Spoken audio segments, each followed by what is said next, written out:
बिस्मिल्लाहिर्रहमानिर्रहीम। आज हमारे पास लेक्चर नंबर 10 है और इसके प्रीवियस लेक्चर में हमारे पास डिस्कशन हुई थी। यही हमारे पास एग्जांपल थी, लेकिन इसका हमारे पास जो पार्ट नंबर था वो आपके पास 1 था 3.5। इसमें हमारे पास प्रीवियस लेक्चर में हमारे पास नेगेटिव केस था, इसमें हम क्या लेंगे, इसका पॉजिटिव केस लेंगे। तो वही सेम आपके पास वही प्रोसीजर है, आपने अडोप्ट करना है। तो जस्ट आप क्या करेंगे, here given P D is वो आपके पास क्या है, u double x plus second hyperbolic 4x u double y is equal to 0। ये आपके पास इक्वेशन नंबर आपकी 1 आ गई। फिर आपके पास जनरल फॉर्म जो पीडी की है डबल आर्डर की, वो आपके पास है ए यू डबल एक्स प्लस, यहाँ से आप लिखेंगे इसका बी यू एक्स वाई, फिर आप सी यू डबल वाई, फिर D U X plus E U Y, यहाँ से F of U is equal to G. ये आपके पास इक्वेशन नंबर आपकी क्या आ गई, 2 आ गई। नेक्स्ट आपने क्या करना है, इस चीज़ को कंपेयरिंग करना है। तो कंपेयरिंग करें तो ए वैल्यू आपके पास 1 आ रही है कोफिशिएंट की, और बी की वैल्यू यहाँ से 0, जबकि सी की वैल्यू आपके पास सेकंड हाइपरबोलिक 4x, और इसमें डी की वैल्यू ई एफ और जी, ये तमाम के तमाम आपके पास क्या आ रहे हैं आंसर इनका 0 कोफिशिएंट का। तो कोफिशिएंट फाइंड करने के बाद हम क्या करते हैं, इस चीज़ की इसका डिस्क्रिमिनेंट फाइंड करते हैं for the nature of, nature check करने के लिए इसका। तो आपके पास जो डिस्क्रिमिनेंट होगा, डिस्क्रिमिनेंट इज गिवन बाय, चलें इसका डिस्क्रिमिनेंट फाइंड करें। वो आपके पास फार्मूला है बी स्क्वायर माइनस 4ac। तो यहाँ पे b की वैल्यू तो 0 है आपके पास, माइनस 4a ये आपके पास आ जाएगा सेकंड हाइपरबोलिक 4x। तो ये आंसर आपके पास माइनस 4 सेकंड हाइपरबोलिक 4x जो कि लेस देन क्या है, 0 है। तो इसका आपके पास रिजल्ट क्या निकलेगा कि ये आपके पास जो गिवन पीडी है ये आपके पास एलिप्टिकल है।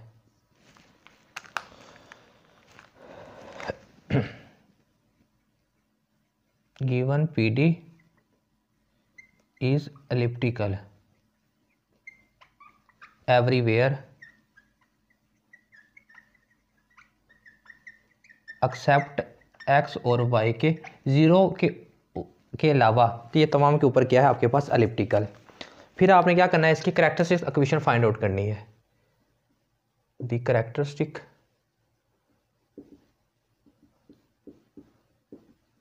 इक्वेशन, उसका फार्मूला आपके पास dy by d x b plus minus b square minus 4ac square root over 2a। अब देखिए आपके पास डिस्क्रिमिनेंट की वैल्यू -4 है, बी की वैल्यू आपके पास क्या है, 0 है। तो ये 0 आ जाएगा, plus minus 4 second hyperbolic 4x, और नीचे आपके पास 2 और इसकी वैल्यू आपके पास क्या है, 1। तो स्केयर के साथ स्केयर रूट कैंसिल, ये आ जाएगा 2 plus minus second hyperbolic square x, minus ख़त्म किया तो साथ आयोटा, और नीचे आपके पास 2 डिवाइज़र में। तो 2 को 2 से तो पहले कैंसिल करिए ना, ये तो यहाँ से जाए पहले। तो फिर आपके पास dy बाई डी एक्स क्या निकलेगा, plus minus second hyperbolic square x iota. तो ये आपके पास क्वेश्चन नंबर आपकी 3 आ गई।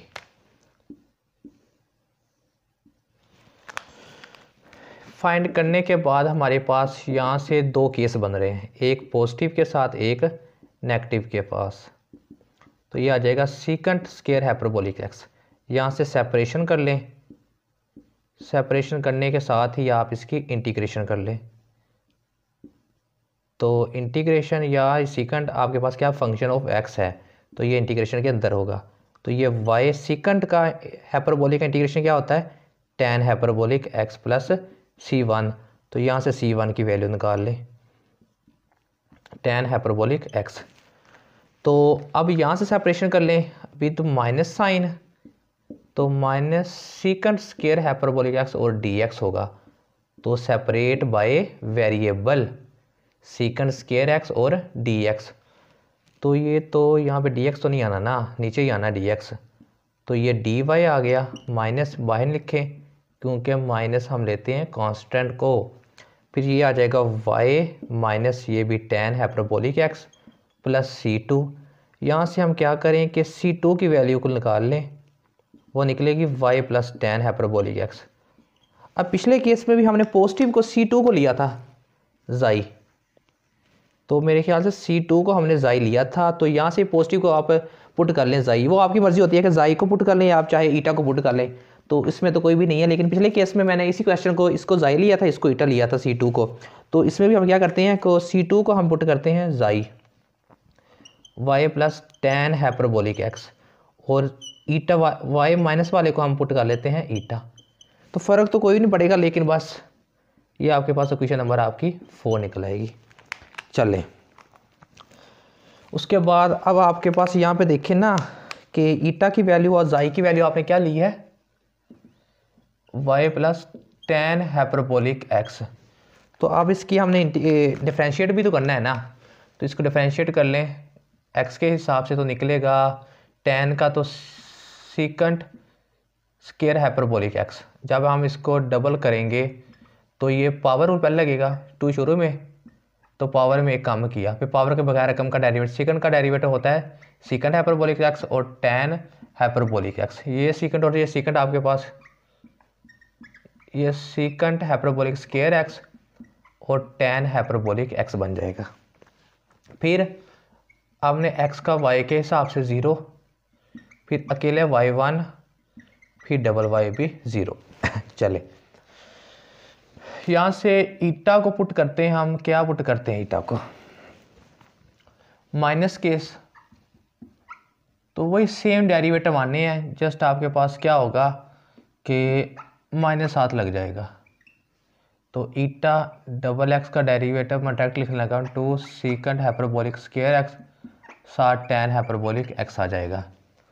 फिर इसका x का y के हिसाब से 0, फिर y के हिसाब से 1 और y डबल y के हिसाब से फिर 0। चले, ये आने के बाद अब हमने क्या करना है, आपको पता है कि गिवन आपके पास इसमें हमारे पास क्या था, अयोटा भी था, अयोटा भी आना है साथ। इसमें हमारे पास क्या है, तो ये तो हमने जाई के हिसाब से पुट कर लिया हमने, तो यहाँ पे हमारे पास क्या था, अयोटा भी था, अयोटा को हम भूल गए, तो यहाँ पे आपके पास अयोटा भी था। तो अयोटा के हिसाब से तो फिर यहाँ पे अल्फ़ा और बीटा आना चाहिए थे, ये वाला, ये यहाँ पे आपके पास अयोटा लगना है, यहाँ पे भी आपके पास अयोटा लगेगा, और ये आपके पास अयोटा, यहाँ पे भी अयोटा। जब अयोटा आता है तो फिर आप जाई और इसको कन्वर्ट करते हैं जाई एंड ईटा की फॉर्म में, तो यहाँ से हमने कन्वर्ट करना था इसको जाई एंड ईटा की फॉर्म में। चलें, इसको जाई एंड ईटा की फॉर्म में हम कन्वर्ट कर लेते हैं। यहाँ से हमने क्या करना था, ये फॉर्म नहीं करनी थी, ये तो फार रियल के होते हैं, हमारे पास तो कम्प्लेक्स आए हैं, तो पहले कम्प्लेक्स को कन्वर्ट कर लेते हैं रियल के अंदर। तो अब आपने यहाँ पे क्या करना है, आपने न्यू वेरिएबल इंट्रोड्यूस करने हैं अल्फ़ा। पहले अल्फ़ा बराबर होता है 1/2 जाई प्लस ईटा, तो यहाँ पे वैल्यू पुट करें उसकी, तो अल्फ़ा बराबर आपका आ जाएगा 1/2 जाई की कीमत आपके पास क्या है, y plus tan hyperbolic x और साथ अयोटा माइनस y प्लस करना है, और ये केस है माइनस tan हाइपरबोलिक x और साथ अयोटा। तो यहाँ से देखें ना, अयोटे वाली साइन तो यहाँ से ख़त्म करें, और ये y और y 2y और 2 नीचे से कट जाएगा, तो अल्फ़ा का आंसर क्या आ जाएगा, y आ जाएगा। अब हमने लेना बीटा का केस, 1/2 अयोटा जाई माइनस ईटा। चले वैल्यू रिप्लेस कर दें यहाँ पे जाई और ईटा की, 1/2 अयोटा जाई की वैल्यू आपके पास ऑलरेडी आपके पास गिवन है, और ये अयोटा माइनस के साथ साइन तब्दील कर दें। चले, अब आपके पास y और y आपस में कैंसल आउट हो जाएंगे, तो बाकी दो वैल्यू जो आपके पास आ रही हैं उसको आप ज़रा कंबाइन कर लें। तो ये 2 अयोटा इकट्ठा लिख लें, tan हाइपरबोलिक x को इकट्ठा लिख लें, ताकि 2 अयोटा से तो कैंसिल होना है, ये तो जगह साफ़ करिए आपकी, फिर आपके पास यहाँ पे बीटा का आंसर क्या आएगा, tan हाइपरबोलिक x। चलें अब आपने क्या करना है, अल्फ़ा और बीटा के आपने with respect to derivative find out करने हैं। तो अल्फ़ा आपका आया है y, चले अल्फ़ा x आपका 0, अल्फ़ा डबल एक्स भी 0, x का y भी 0, alpha y 1, alpha double y भी 0। फिर बीटा आपका क्या निकला था, tan हाइपरबोलिक x। तो बीटा का x के हिसाब से तो ये सीकंट स्क्वायर हाइपरबोलिक, फिर बीटा डबल एक्स, यहाँ पे फिर पावर रूल अप्लाई होना है जो मैंने पहले कर दिया है। तो पहले पावर रूल, ये तो यही आना है इसका डेरिवेटिव स्क्वायर एक्स और फिर tan हाइपरबोलिक x, ये आप फाइंड कर लीजिएगा। फिर बीटा का x और y के हिसाब से तो 0, बीटा का y भी 0 होता है और बीटा का डबल y भी 0 इस रिस्पेक्ट से। ठीक है, अब आपको पता है जो आपकी गिवन पीडी है, यहाँ पे आपने लिखना था नाउ गिवन पीडी जो आपकी 1 थी क्वेश्चन, वो आपके पास क्या है, एलिप्टिकल है। तो एलिप्टिकल के केस में आप क्या करते हैं, ए स्टेरिक बराबर होता है सी स्टेरिक के और बी स्टेरिक आपका क्या होता है इसके अंदर 0 होता है। तो आप पहले ए स्टेरिक फाइंड कर लें। तो ए, अब यहाँ पे अल्फ़ा एक्स का स्क्वायर जमा b alpha x alpha y जमा सी अल्फ़ा स्क्वायर वाई। तो अल्फ़ा वाई की कीमत है, यहाँ पे सी का कोफिशिएंट क्या है, कोसेकेंट स्क्वायर वाई। तो बाकी दोनों तो 0 है ना, यहाँ पे अल्फ़ा एक्स भी 0 है और अल्फ़ा एक्स ये भी 0 है। चले ये डायरेक्ट जवाब आ जाएगा कोसिकेंट, सीकंट है, कोसिकेंट नहीं सीकंट, सीकंट हाइपरबोलिक 4x और ये y क्या 1 का स्क्वायर 1 ही होता है। तो फिर ये आपके पास ए स्टेरिक आ जाएगा।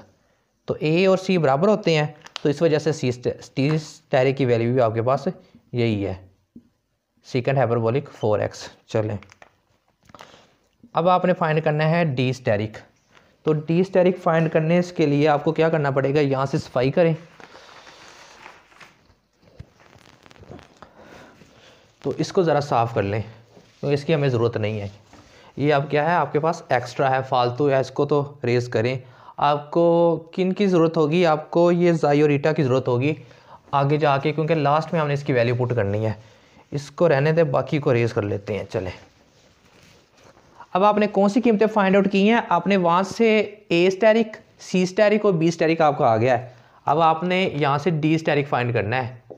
तो वो ए अल्फ़ा डबल एक्स, फिर बी अल्फ़ा एक्स वाई, फिर सी अल्फ़ा डबल वाई, फिर डी अल्फ़ा एक्स प्लस ई अल्फ़ा वाई। चलें कीमतें रिप्लेस कर दें अब आप वहाँ से देख के। अब अल्फ़ा के लिए आपके पास अल्फ़ा वाई की कीमत है, अल्फ़ा वाई की, लेकिन यहाँ पे ई का कोफिशिएंट 0 है, इस वजह से आपके पास जो डी स्टेरिक निकलेगा ना वो 0 निकलेगा। चलें ये तो काम आसान हुआ। फिर हम फाइंड करते हैं ई स्टेरिक। ई स्टेरिक में हमारे पास 2-4 कीमतें हैं। तो ईटा डबल एक्स, जस्ट आपने क्या करना है, अल्फ़ा को बीटा से रिप्लेस करें। फिर यहाँ पे बी आ जाएगा बीटा एक्स वाई, फिर सी बीटा डबल वाई, फिर डी बीटा का एक्स के हिसाब से, फिर बीटा का वाई के हिसाब से। चले वहाँ पे बीटा डबल एक्स की कीमत है, बीटा डबल एक्स की कीमत है, ए हमारे पास कोफिशिएंट 1 है। चले ई स्टेरिक आपके पास क्या आ गया, 2 सीकंट हाइपरबोलिक स्क्वायर एक्स और tan हाइपरबोलिक एक्स। और बीटा एक्स वाई आपके पास 0 है, बीटा डबल वाई भी 0 है, बीटा एक्स की कीमत है लेकिन डी का कोफिशिएंट 0 है, ई का कोफिशिएंट भी 0 है। जस्ट आपके पास ये वैल्यू आ गई ई स्टेरिक की। और आपके पास जो एफ स्टेरिक है वो एफ के बराबर है और जी स्टेरिक जी के बराबर है। इनमें सारे ये कोफिशिएंट 0 के बराबर ही हैं, तो ये एफ स्टेरिक 0 निकला आएगा और जी स्टेरिक भी आपके पास 0। इसमें चेक करिए ना ही एफ है ना ही जी है। तो जो मैं रेस किया उसमें यहाँ पे कोफिशिएंट फाइंड किए हुए थे पहले नंबर पे। तो अब आपने करनी है इसकी ट्रांसफॉर्मेशन। तो ट्रांसफॉर्मेशन इक्वेशन आपके पास है, यहाँ इसको रेज करें, ये भी आपके पास क्या है फालतू है। तो नेक्स्ट आपके पास जो ट्रांसफॉर्मेशन फॉर्म है, now transformation of canonical form, canonical form वो आपके पास क्या है, A asterisk U alpha alpha B asterisk U alpha beta, फिर C asterisk U beta beta, फिर आपके पास यहाँ पे होगा डी स्टेरिक यू, पहले अल्फ़ा लिख दें, फिर एक दफ़ा इसको बीटा लिख दें, फिर एक दफ़ा खाली लिख दें, फिर एक दफ़ा जी स्टेरिक आपके पास कांस्टेंट। ये आपके पास क्वेश्चन नंबर 5 आ जाएगी। 4 नाम दिया हुआ है पहले ऑलरेडी, ये देखें। फिर आपने क्या करना है, यहाँ से आपने स्टेरिक की कीमतें पुट करें, तो एलिप्टिकल होने की वजह से बी तो आपका ज़ीरो हो गया, तो यहाँ से चेक कर लें डी भी ज़ीरो आपके पास, डी के साथ आपके पास एफ़ और जी भी ज़ीरो है। डी को ख़त्म करें, एफ़ को ख़त्म करें, जी को और बी को, इसकी वैल्यू तो यहाँ से सफाई करें ना पहले, तो बी को ख़त्म कर दें, इसको ख़त्म करें, बी के बाद किसको ख़त्म करेंगे आप, डी को, डी के बाद एफ़ को भी ख़त्म करें, जी को भी ख़त्म करें, क्योंकि इनकी वैल्यू ज़ीरो है, ई की वैल्यू हमारे पास है, ये 4 वैल्यू ज़ीरो थी। उसके बाद ए की वैल्यू आपके पास है सेकंड 4 हाइपरबोलिक 4x और साथ यू डबल अल्फ़ा। फिर आपके पास सी की वही वैल्यू है, सेकंड हाइपरबोलिक 4 और फिर यू बीटा बीटा, यहाँ से ई की वैल्यू +2 है, फिर सेकंड हाइपरबोलिक स्क्वायर x और यू बीटा, इसको उठा के ये दोनों कॉमन ले लें और इसको उठा के दूसरी साइड में ले जाएं इज इक्वल टू 0 पे, तो ये बन जाएगा सेकंड हाइपरबोलिक 4x, ये कॉमन ले लें, you alpha alpha plus you beta beta, ये बन जाएगा -2 सेकंड हाइपरबोलिक स्क्वायर x और यू बीटा। तो इसको डिवाइड करवा दें यहाँ पे, तो ये आ जाएगा you alpha alpha plus you beta beta -2 second hyperbolic square x, ये नीचे आ जाएगा सेकंड हाइपरबोलिक 4x और यू बीटा। तो आपको पता है स्क्वायर से ये वाला और ये 4 कैंसिल होकर यहाँ पे 2 आ गया, तो ये आपके पास आ गई you alpha alpha plus you beta beta -2 और क्या आएगा, ये आपके नीचे आ जाएगा सेकंड हाइपरबोलिक स्क्वायर x और आपके पास यू बीटा।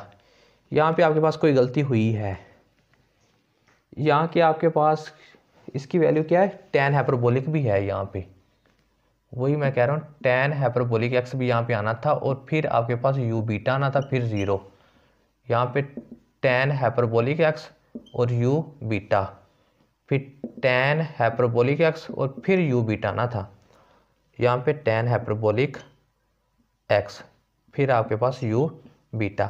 अब देखिए आपके पास जो फॉर्म आ गई, लेकिन यहाँ पे tan हाइपरबोलिक x आ रहा है और सेकंड स्क्वायर आ रहा है, तो पीछे वाले वो देखें यहाँ पे, इसको ज़रा चेक करें, इसमें ये वाली वैल्यू हमने क्या पुट किया हुआ है, tan हाइपरबोलिक x को, तो इसमें ये चीज़ें रेज कर दें आपके पास, ये अब ज़रूरत नहीं है, तो इसमें आपने पुट किया हुआ है कि जो tan हाइपरबोलिक x है वो आपके पास बीटा के बराबर है।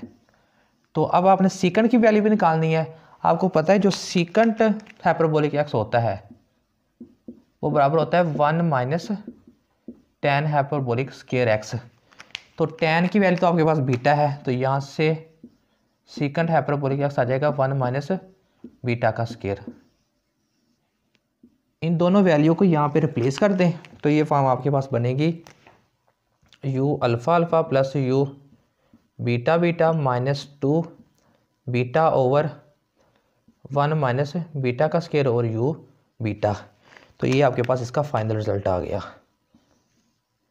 लेकिन इफ़ अगर आप यहाँ से लेते हैं ना कि बी मोड या बीटा मोड लेस देन 1, तो जब लेस देन 1 लेंगे तो ये आपके पास माइनस जो होगा ये प्लस में कन्वर्ट हो जाएगा, इस पर यह स्क्वायर होने की वजह से यहाँ पे कोई फ़र्क नहीं पड़ेगा।